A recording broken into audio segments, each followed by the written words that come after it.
What is up, faithful? You are listening to another episode of the 49ers Web Zone No Huddle podcast, a part of the Odyssey Network. I am Brian Renick. I am joined by the inimitable Al Sacco. Zay Nakvi's on assignment today, but Al, today is Sunday, August 20th. There are exactly 3 weeks until week 1 against the Pittsburgh Steelers. And before we get into the game from last night, I would just like to point out that our friend Nick Bosa is still not signed his extension. We're And still working now on it. and now marks the time where we start to get a little worried. Yeah. And Tom Pelissero was on Rich Eisen. I don't know when it was, fairly recently, but he said that they continue to talk, meaning the 49ers and Nick Bosa. They have a mutual goal of getting this thing done before the start of the regular season. Well, I fucking hope so. I really hope that's a mutual goal for Yes. everybody to be on the field Yes. before the start of the regular season. Then he went on to say his fines are rescindable. There's no reason that he shouldn't be a very, very rich man prior to the start of the season. The question is just how do they get the numbers potentially above Aaron Donald, which is where Bosa is going to want to be, question mark. It's $31+ million per year. It's a huge chunk of change. Bosa is also a difference maker. A lot of reasons to believe they'll find a way to get things done, but his agent, Brett Aralt, so I say his name. No idea. Brian I saw Aralt. it, yeah. And we'll see exactly where those negotiations go. So that really tells me nothing. Of course, they have a mutual agreement or whatever to try to get this done before the start of the regular season. I would hope that they do, but how they get above the numbers for Aaron Donald's contract, you just that's what you offer him. You just do offer it. him Yeah. more than Aaron Donald. What do you mean? So, That's the yeah. yeah. So That's what I don't I don't understand. know. I don't know what the holdup is. And yeah, earlier in the preseason, it kind of was what it was, and I didn't think it was a huge deal, even though I thought it was ridiculous that he's not signed. I don't know how this isn't done. But now you hit the 3 weeks. This is where the point where John Lynch said he thought he needed about 3 weeks. And Bosa needs to get in here sooner than later. I still think it's going to go down to the wire. I talk about the Lynch comment where he said urgency and patience. The only thing that makes it urgent is week 1. And why would we have to be patient unless it's going to be a little bit? So today is what we're recording this on August 20th, Brian. Yes. I don't think it's going to happen this week. Maybe the week after, and if it's pushing more then yes, it is a real. Right now, I'm concerned. If it's not done this time next week, I'll start to be really concerned. Yeah, and arguably I would say that sure, week 1 is the deadline, but are you as a fan comfortable with Nick Bosa signing with days before, the week 1 start in Pittsburgh and then sending him out week 1 to play in that game? I'm not. Right? Like if he doesn't get at least 2 weeks of ramp up time, like I don't want him playing week 1 because that to me seems like a recipe for injury disaster. So again, I'm not sure what the 49ers expected when they went into this negotiation. I don't know whether they thought to themselves, look, we are adamant that you're not beating Aaron Donald. And if that was their stance, I'm not sure why they had that stance. And it seems pretty ridiculous to me. Mm-hmm. The man is coming off a Defensive Player of the Year award. He's the most important player on your defense. You could argue he's the most important player on your team. Nick Bosa does not need the 49ers. The 49ers need Nick Bosa. And so you're not going to win that negotiation. You're just not. So I'm not sure what is taking so damn long, but somebody's going to have to just be the one to step up and be like, okay, what is it that you want? Here it is. You got it. Yeah. Let's get this thing done and move on. Because again, this is a team with Super Bowl aspirations, and those Super Bowl aspirations, in my mind, completely go out the window if Nick Bosa doesn't sign an extension and continues to hold out, or B, ends up injured because of this. And then you're looking at an absolute nightmare scenario. And even if, like you said, they're not going to throw him out on the field if he signs 5 days before and plays 70 snaps in week 1. They're not going to do that. they're going to ease him back into game action, like you said, so he doesn't get hurt. And I think Yeah. week one in Pittsburgh is going to be a slugfest. I said this I on the last show. I think that they're going to get both teams are going to punch each other in the mouth. It's going to be that yeah, kind of game. And I you're going to think need Nick Bosa. I mean, we've got well, like I said, 3 weeks. And there will be time for me in these next 3 weeks to change my mind. But as it stands right now, I think the 49ers lose week 1 in Pittsburgh. That's just my stance right now. But yeah, and they absolutely, I think, will if Nick Bosa is not a full-time player during that game. Mhm. Yeah, I mean, the Niners have started slow almost every year under Shanahan. Yeah. It's happened. So other than and even in 2019, they didn't play super well on offense really in the beginning. So it No, was, they were awful. defense and yeah. So Remember that to be Pittsburgh blunt, game where right? Jimmy Like threw what, 4 interceptions, 5 yeah, interceptions? and against Yeah. Tampa, and like they weren't good offensively in the beginning of that season. So it Yeah. may take a little while. And yeah, you need both out there. And again, people can bury their head in the sand and be like, oh, it doesn't matter. It kind of does at this point. And John Lynch It even told does. you that. So It absolutely does. we'll see what happens. I'm not gonna go crazy yet, but the fact that we've gotten this far in now and that it doesn't seem like they're close, it's just I don't understand it. I don't understand it. You got to pay more than Aaron Donald. Just do it. Just do it. Yeah, So I just hope absolutely. again. I don't think this is going to be a situation where they're going to trade him or he's not going to sign. I don't think that. I just think it could linger, and then that could have lingering effects. Whether it's an injury, whether he's not on the field and they lose games they should win, whatever it is. So that's the problem. I don't think Nick Bosa is going to be in different uniform. I just don't know when No. he's going to be in this uniform. And that's important. Whether again, the fear isn't that we're gonna lose Nick Bosa. It's that we're gonna lose Nick Bosa to like an injury. Right. Hmm. I'm not afraid that he's going to another team. Obviously, they're not gonna let that happen. But the 49ers did play actual football last night, Saturday night. They played the Sean Payton led Denver Broncos. And I'll be perfectly honest, it was actually a relatively entertaining game. It was. Um, I I don't know what I expected going into that game. We weren't sure leading up to the game whether Brock Purdy and the starters would get a series. Shanahan kept waffling back and forth. They ended up getting one series, and then Sam Darnold came in and played until about halfway through the third quarter, and then Trey Lance came in. But it was a close game, and there were some positives to take away from it, and some negatives to take away from it, Hmm. and we will get into those. But overall, how did you feel about the game? The biggest thing I'm looking for was the quarterbacks. I know that Hmm. that's low hanging fruit, but I really wanted to see how these guys were going to play. One, I wanted to see if how Brock Purdy was going to look in his first action, his first game action since getting hurt in the NFC Championship game. You just want to see how Sam Darnold is adjusting to this offense, and was Trey Lance going to bounce back from what I thought was a worrisome performance for me? And I think it was thumbs up in whatever degree you want to do it for all three of them. You start out with Purdy. I thought he looked sharp. I mean, they weren't asking him to do anything crazy, but I thought he looked Yeah, sharp for what they had him doing. And there's some people I think who don't want to count it as a completion unless it's a 45-yard dime over two people. It's most throws in the NFL are short to intermediate. That's what most yeah, throws in the NFL are, and I thought Purdy did a good job at that. The throw, well, there were two plays I liked. Not that he had a huge sample size, but one when he was rolling out to his left, he had Ayuk in the flat and Juwan Jennings on the second level, and he took Jennings on the second level and made a really nice throw to him. I like that because he just didn't take the easy throw. He said, "All right, right. second level, they get a bigger gain." The other one was 2nd and 7, and they were in the red zone, and Ayuk was wide open. So it's not like he made like a crazy throw, but I just like that he recognized it right away. He saw that Ayuk was open, no hesitation, boom, hit it to him. Ayuk runs down to the 2-yard line. Now, I don't remember if it was first or second down, but the play where Purdy got sacked, could he have thrown the ball away there? Maybe. It looked like Dwelly was open in the corner of the end zone, but he didn't have time to get it there. But maybe he could have thrown the ball away there. Maybe there was some footwork stuff there. But again, that's nitpicking. I think overall, what was a really good performance. And again, the Hmm. Niners offense with him, it doesn't look clunky, right? It was a pretty Right. sharp performance. So I thought that was really good. And if you watched it as a Niners fan, if you watch your starting quarterback come out and do that, and you're not happy or you have negative things to say, I can't help you. You should be happy as a Niners fan that he looked that way. Yeah.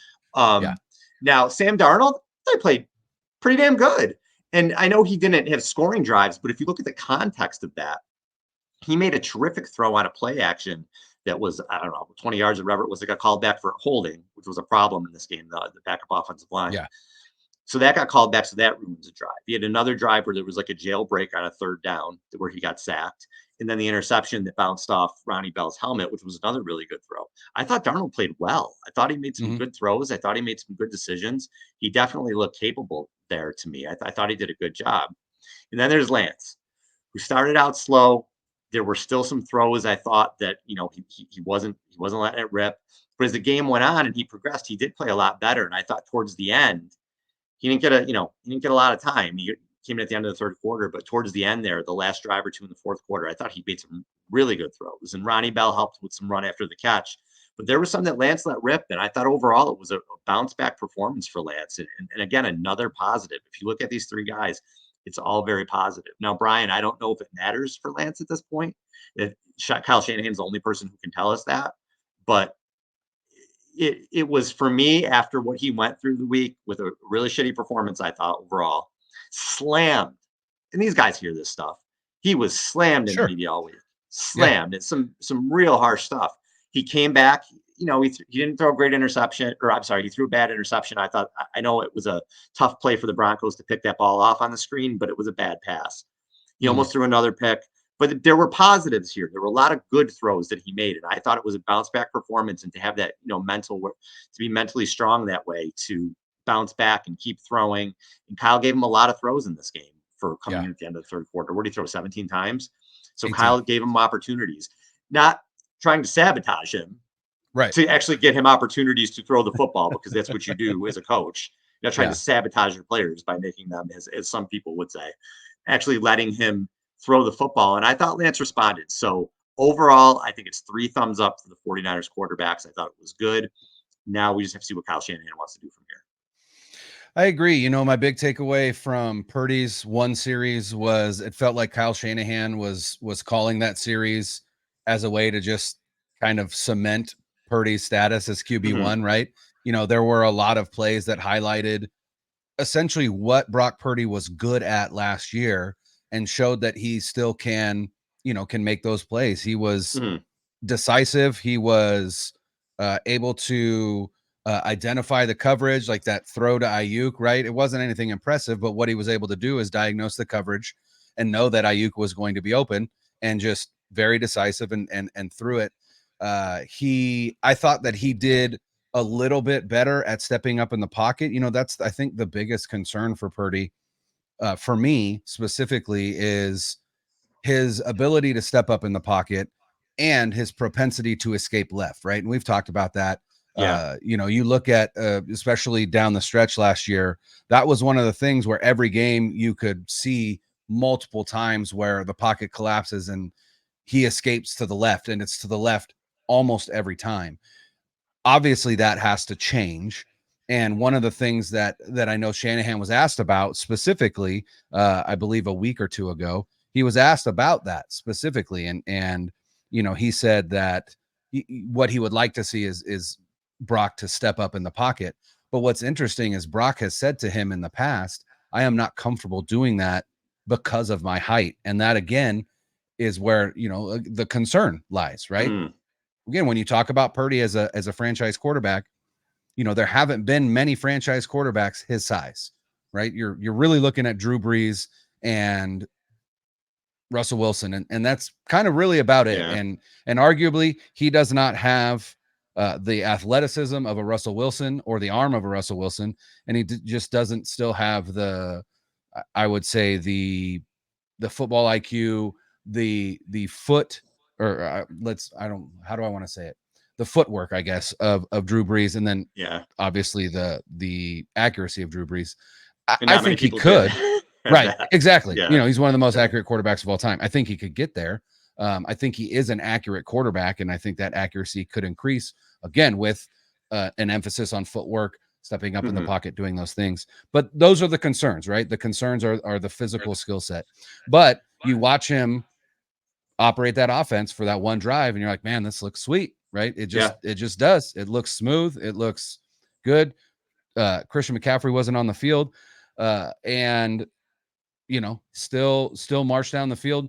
The red zone kind of bogged down a little bit, but that's going to happen when you don't have Christian McCaffrey on the field, when or George you Kittle. don't have Trent Williams, you don't, but the other thing, and I was kind of thinking about, and maybe we can highlight this in a little bit, but kind of like a stock up, stock down.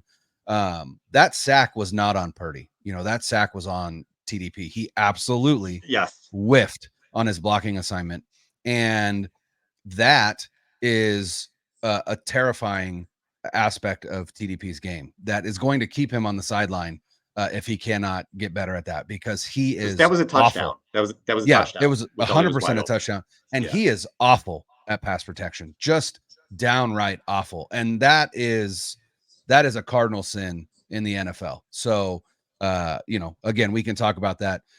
With Darnold, with Darnold and Lance, I'm going to say this: I still don't think that Sam Darnold has done enough to say you are QB2 against Trey Lance, simply because of Trey's experience in this offense. And obviously we don't mean playing experience, because he has lacked that, but just the amount of time that he spent with the playbook and all of that. Darnold led his first scoring drive this game, which is great. He had that touchdown to who was that to? Oh, Coletto, the Jake backup Flatto. fullback. Yep. Yeah, which was cool for Coletto. A cool opportunity for him. I believe he's going to be a practice squad guy, and I think they are looking at him to be a possible Juice replacement. So cool opportunity for him. But Darnold looked fine. He just looked fine. He made, I think there was one throw where you're like, that's a pretty sweet throw. But nothing that really distinguished himself. And then Lance came in, and I think even more, and you touched on it, even more than just playing well in the face of the bullshit that he had to deal with last Adversity. week, Yeah. was more impressive to me than anything else, because there was some relatively heinous shit that was said about him this past week by some fairly large voices. And you know eh, I just don't understand. I don't understand the narrative around Trey Lance, especially on a national level.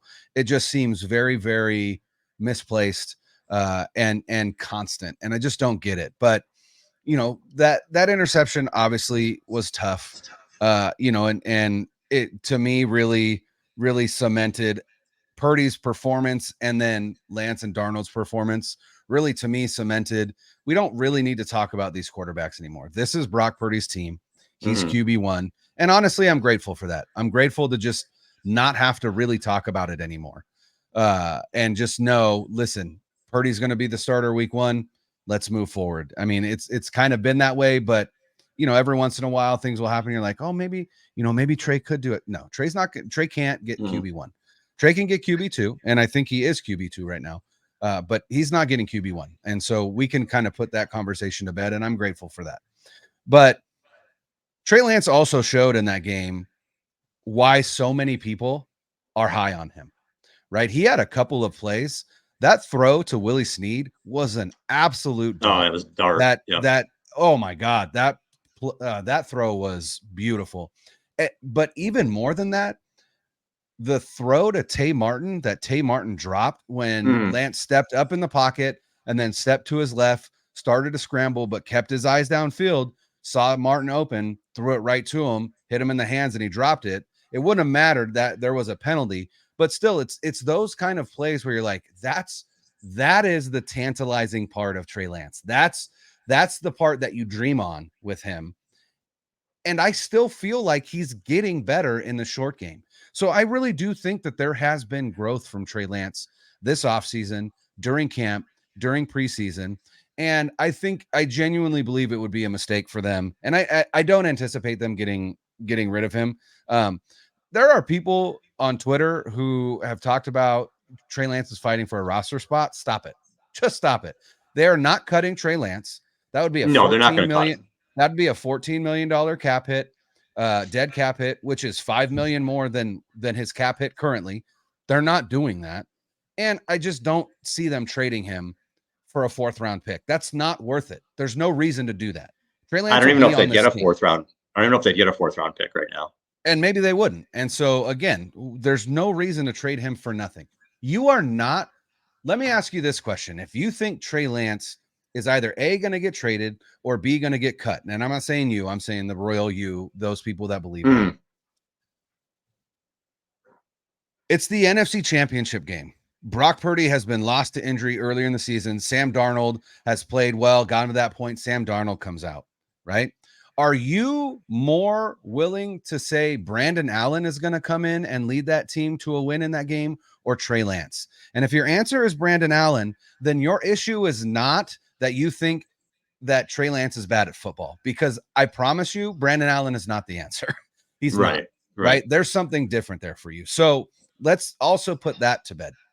Trey Lance is not going anywhere this season unless he's traded, and he's only going to be traded for something of value. And that is at worst a 4th-round pick. And I just don't see them doing that. So it was, like you said, great to see all 3 quarterbacks play well.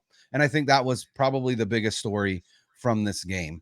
But outside of the quarterbacks, I did want to kind of touch on some stock up, stock down guys. And so, Al, I'll give you a little bit of time. I'll start just to kind of think about guys that you felt had a good game and maybe brought their stock up in terms of either making the roster or improving their spot in the roster, or whatever the case may be.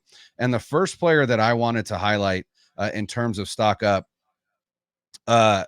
really was Trey Lance, because I don't think his stock could have been lower after that game against the Raiders. And he really stepped up and played well. And I think that was important.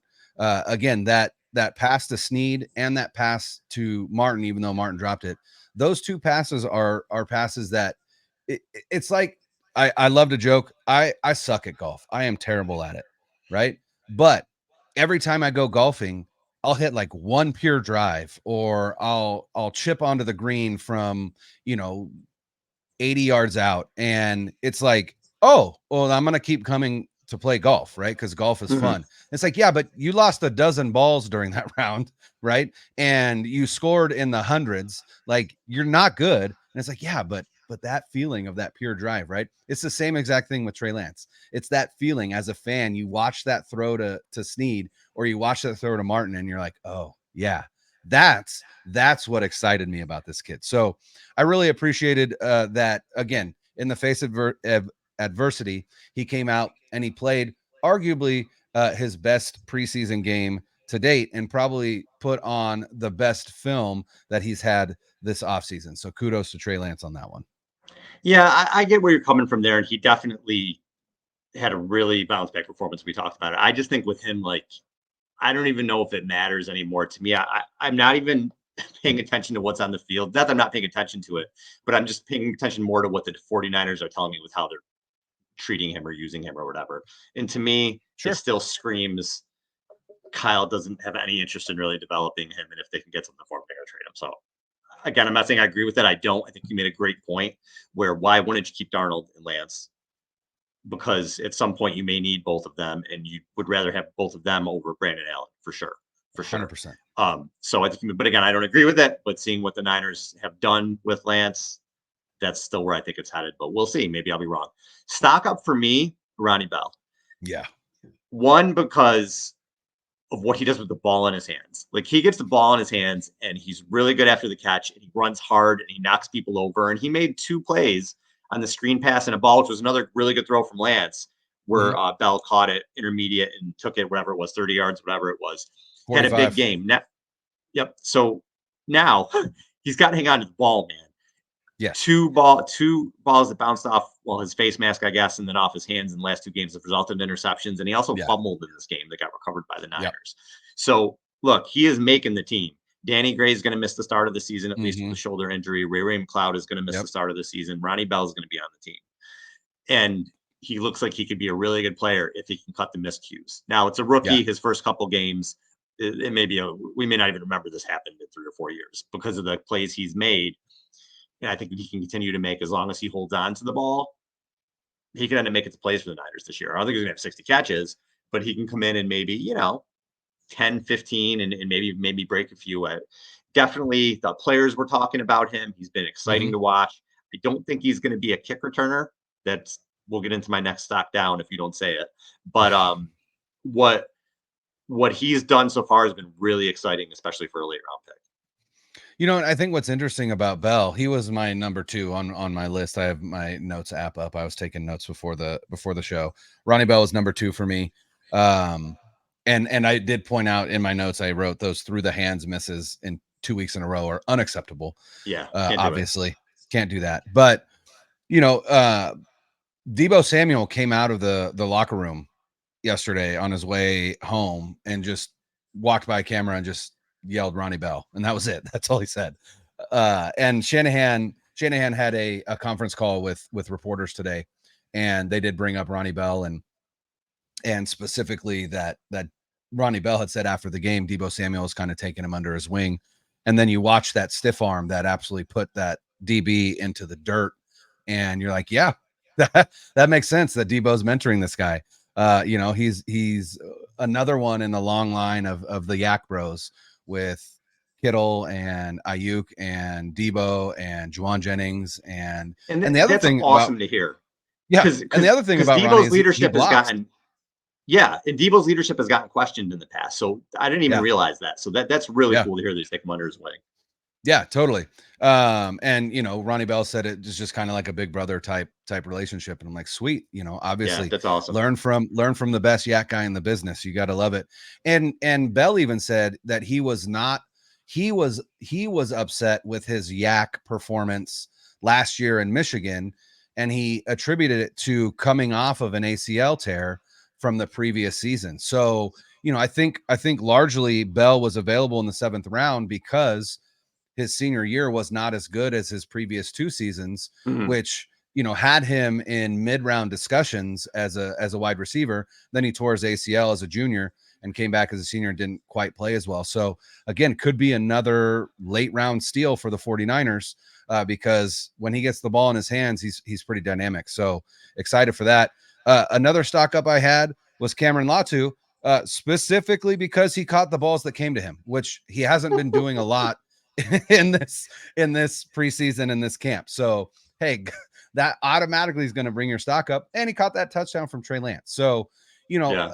obviously Latu's going to make this team. He's a 3rd round pick, which you know I don't maybe the 49ers cut a deal with the football gods when they drafted Fred Warner in the 3rd round in 2018, and the football gods were like, so listen, we'll get you Fred Warner, but you're not going to have anybody else in the 3rd round for the next like 6 years, Forever. and you're going to have to For the rest of your life. like it. And maybe that's a good deal. I'm not sure, but Cameron Latu as a 3rd rounder has been really disappointing, but he's going to make this team simply because of his draft status. So good to see him catch the balls that came to him. And you know, like I said, after the way that camp has gone and that Raiders game, hey, couldn't really get any lower. And so just by catching those balls, stock up for me. So my next one, I guess, is kind of the stock up, stock down, and I'll explain it. Stock up is Ambry Thomas, who was an Yes. afterthought last year and continues to just play really good football. He had great coverage on it was the first quarter on Jerry Judy on a throw to the end zone from Russell Wilson. Yep. And what him stepping up has allowed the 49ers to do, move Lenore inside to nickel because stock down Isaiah Oliver Yeah. is having an awful camp. And he was a Steve Wilkes guy coming in. Mm-hmm. No, Steve Wilkes liked him, and I liked him too coming in, but he's Yeah. had a terrible camp.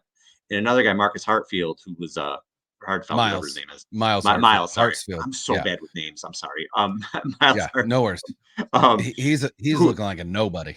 looked terrible. Another kind of Steve Yeah. Wilkes guy. So to have somebody like Thomas who's coming in and stepping up is making up for some of these other disappointments that they have in the secondary. And they're still going to have a nice secondary with Ward and Lenore, and it looks like Thomas and hopefully Daryl Luter can get back out there. Sam Womack. Hopefully they'll have some nice corners there. But Thomas stepping up, I didn't expect it. So it's been really cool Yeah. to see. And if he ends up being a starting cornerback this year, I don't think anybody had that on the bingo card. No. Yeah, and good for Thomas and I Isaiah Oliver was one of mine stock down, and all I said was when the coach is still experimenting with lineups trying to find the best 3, that means you haven't solidified the job you were brought in for. And that's really where we're at right now. And you're not, I was excited about Oliver. You were excited about Oliver. Nate Tice of the Athletic Football Show has talked a lot about how excited he was for Isaiah Mhm. Oliver and his fit in this defense. So I don't think, I don't think we were alone in that.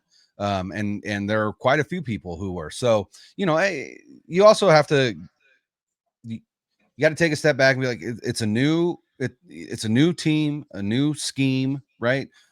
Probably very similar to schemes that he's run in the past, but you still got to get, your feet wet and get used to it. So hopefully Isaiah Oliver will kind of find his footing and cement himself in that job so that Demo can stay outside. And then, because if he isn't stepping up, then that means that depth, right, that you have with Thomas, Luter, uh, Womack, right? You cut into it if one of those Mhm. guys has to step up to be a starter. Now all of a sudden you've cut into the depth that you thought that you had because one of the guys that you brought in isn't living up to what you thought that he would. So hopefully for Oliver, he will find his footing and step up. I'm gonna go with my next stock down, and I'm gonna use this opportunity to just talk directly to Jake Moody. And that's simply because this. Now listen, Jake, and hopefully you're not offended by just using your first name, but Jake, listen, come close. I fought tooth and nail to support this pick that they made of you in the third round. I fought with my co-hosts. I fought with people online. I put my reputation out there to defend this pick, and you are really kind of kicking me in the balls right now with your performance last night and against the Raiders. Now, kudos for making the game-winning field goal, but you almost missed that one too. That one was barely made, and that was a 20-yard field goal. So I need you to take this opportunity to just take a breath, pull your head out of your ass, and kick footballs like you are a third round pick, which means they have to go through the uprights when you do. I appreciate it. And I am still in your corner, but barely. All right, man. Man, So let's it, let's do this. Let's do this. poor Me and you, Jake. man.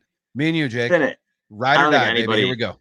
I don't know if anybody really saw this coming, but my stock down was he's included in it. It's the whole fucking special teams group to me, man. Yeah, I don't they know were what awful. Schneider's group is doing. Even Wisnowski is Mm-hmm. duffing kicks off his foot, and we can't make a field goal. Everything's been an adventure with Moody, everything, which is scary as hell. And then how many muff kicks have we seen already this early? And I'll tell you Yeah, what, Brian, it's I don't tough. think I don't think their returner is on their roster. I kind of feel like they're going to go Might out and not get be. somebody. Might not I be. just I just don't see there's enough there that's worried me. Special teams will lose you games, man. They'll lose you games, and there's been enough there that's there's a lot in the preseason. You can kind of say, it's preseason. These guys won't be around. The special teams for the Niners, little bit scary right now. They need to get that together. We've seen some recent Niners teams who were good, who have had really poor special teams that have hurt them, and I'm afraid the season's kind of headed that way. Yeah, and another surprise player in camp that people have had a lot of buzz about, like, hey, this guy might make the squad, was Deshaun Jameson, the undrafted Hmm. free agent corner out of Texas, who still played well on the defensive side. Yeah. But one of the reasons why they thought he could make it was uh, his return ability, and he muffed a punt that the Broncos Hmm. recovered in this game. So yeah, tough go right now for the special teams, but hey, Brian Schneider spells his name with an I, so I believe in him, and I think he'll get this he'll get this worked out. But my last stock down, and I mentioned it earlier, Ty Davis Price is an absolute liability in pass coverage, and that is Hmm. the quickest way to keep your ass on the sideline in on any NFL team, but especially Kyle Shanahan's. football team. So I don't know what he needs to do to get better in that area, but he better do it quick, or he's going to find him going the way of Trey Sermon as well, another failed 3rd round pick at the running back position. Because, like I said, that sack was 100% on TDP, because he literally whiffed at a man that was twice, like 100 pounds heavier than him. There's no reason for you not to be able to get in his way. At least slow him down, right? It's like he dove at him and just drove right by him. I'm like, what are you doing? Like, he's right in front of you. How did you miss that? So yeah, TDP was my final stock down.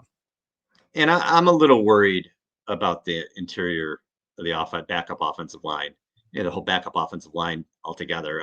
Brian Baldinger was really complimentary of Matt Pryor and thinks he had a solid game and can end up being a good right tackle. And we respect Baldy, but some of just the penalties and the bad block. Nick Bosa has not been good.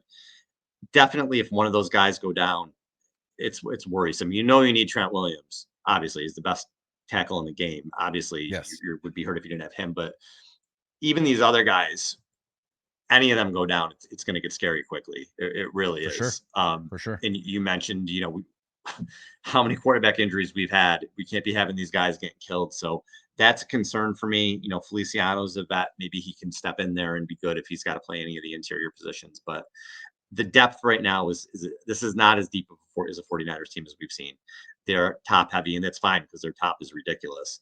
But if some of those guys go down, you don't have the Alshires coming in anymore. Those type of players, I don't think so. There could be. Now there's got, you just mentioned linebackers. I love Jalen Graham. That's a stock up for me. He's looked great. But overall, this depth on this team, it's a little bit scary to me.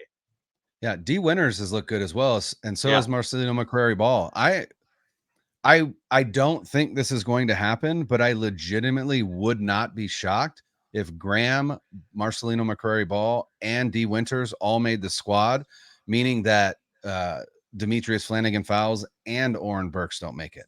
So that's how well they've been playing. Now, competition's whether that crazy happens or not, crazy. Yeah. I don't know, but yeah, they are absolutely bursting at the seams with quality linebackers, which is a good problem to have. Yep. Yeah. Yeah. And the defensive line, I thought, played better in this game overall, which was good to see. But like we said, man, it's interesting that you brought up losing at Pittsburgh, because I've been thinking about this game a lot. Still see them winning the game. I'm assuming Nick Bosa is on the field with me saying that. But I think it's just going to be, again, I think they're going to get punched in the face. And I think they're going to punch back. I think they're both it's going to be a really physical game. But it could be a game, I mentioned this in the last show, where Purdy's got 2 picks and Pickett has 2 picks. Steelers were tied for the league with the Niners with interceptions with 20 last year, and that was without TJ Watt for most of the season. For really good defense, you're going to Pittsburgh. It's going to be a difficult game. So the Niners, these mistakes that we're seeing in special teams and missed kicks and everything else, they got to clean this shit up, because week 1's coming fast and it's going to be a tough game. Coming fast. You know what else is coming fast? The 3rd preseason game this Friday.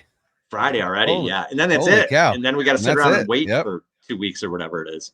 Yeah, then we get to put out content on roster predictions.